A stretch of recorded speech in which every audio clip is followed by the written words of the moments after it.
నమస్తే, welcome to Sakshi digital. నేను షాహిదా. క్రమం తప్పకుండా పొదుపు చేయడం, పెట్టుబడులు పెట్టడం మంచి అలవాటే. కానీ ఎంత క్రమశిక్షణతో ఉన్నప్పటికీ కొన్ని సాధారణ పొరపాట్ల వల్ల ఆర్థిక ప్రగతికి ఆటంకం కలుగుతుంది. పొదుపు, పెట్టుబడుల విషయంలో మంచి అవగాహన ఉన్నవారు సైతం కొన్నిసార్లు తెలియకుండానే తప్పులు చేస్తుంటారు. అలాంటి కొన్ని కీలకమైన పొరపాట్ల గురించి ఇప్పుడు చూద్దాం. మొదటిది, అత్యంత ముఖ్యమైనది, ఎమర్జెన్సీ ఫండ్ లేకపోవడం. అనుకోని వైద్య ఖర్చులు, ఉద్యోగం లేకపోవడం లేదా వాహనం, ఇంటి రిపేర్లు వంటివి ఎదురైనప్పుడు చేతిలో సిద్ధంగా డబ్బులు లేకపోతే ఇబ్బందులు తప్పవు. అలాంటి పరిస్థితిలో పెట్టిన పెట్టుబడుల్ని నష్టానికి అమ్ముకోవడమో లేదా అధిక వడ్డీకి అప్పులు చేయడమో చేయాల్సి వస్తుంది.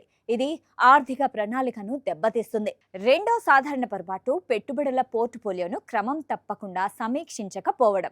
ఒకసారి పెట్టుబడులు పెట్టి వదిలేస్తే సరిపోదు.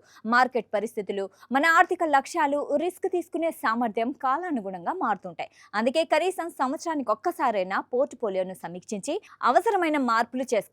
లేదంటే పెట్టిన పెట్టుబడి లక్ష్యం చేరకపోవచ్చు. ఇక ఆదాయం పెరిగినప్పుడు పొదుపు కూడా పెంచాలి. కానీ చాలా మంది ఆదాయంతో పాటు ఖర్చులు కూడా పెంచేస్తుంటారు. దీనికి లైఫ్ స్టైల్ క్రీప్ అంటారు. అవసరం లేకపోయినా ఖరీదైన వస్తువులు కొనడం, విలాసాలకు ఎక్కువ ఖర్చు చేయడం వల్ల పొదుపు తగ్గిపోయి సంపద వృద్ధి మందగిస్తుంది. అలాగే మార్కెట్ హెచ్చు తగ్గులను అంచనా వేసి తరచూ షేర్లను అమ్మడం, కొనడం లేదా నష్టదాయకమే. దీనివల్ల లావాదేవీలు, ఖర్చులు పెరగడమే కాకుండా దీర్ఘకాలిక ప్రయోజనాలను కోల్పోయే ప్రమాదం ఉంది. స్పష్టమైన ఆర్థిక లక్ష్యాలు లేకుండా పొదుపు చేయడం మరో పెద్ద పొరపాటు. ఇల్లు కొనడం, పిల్లల చదువులు, పదవీ విరమణ వంటి నిర్దిష్ట లక్ష్యాలు పెట్టుకుంటే ఎంత పొదుపు చేయాలో, ఎలాంటి పథకాల్లో పెట్టుబడి పెట్టాలో స్పష్టత వస్తుంది.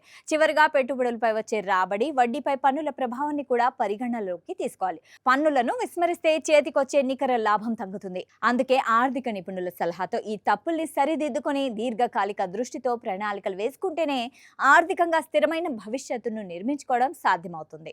సాక్షి టీవీ ప్రసారాలను నిలిపివేయటం చట్టరీత్యా నేరం. సాక్షి టీవీ ప్రసారాల కోసం మీ స్థానిక కేబుల్ ఆపరేటర్ను వెంటనే సంప్రదించండి. DTHలో, ఇంటర్నెట్లో కూడా సాక్షి టీవీ ప్రసారాలను వీక్షించవచ్చు.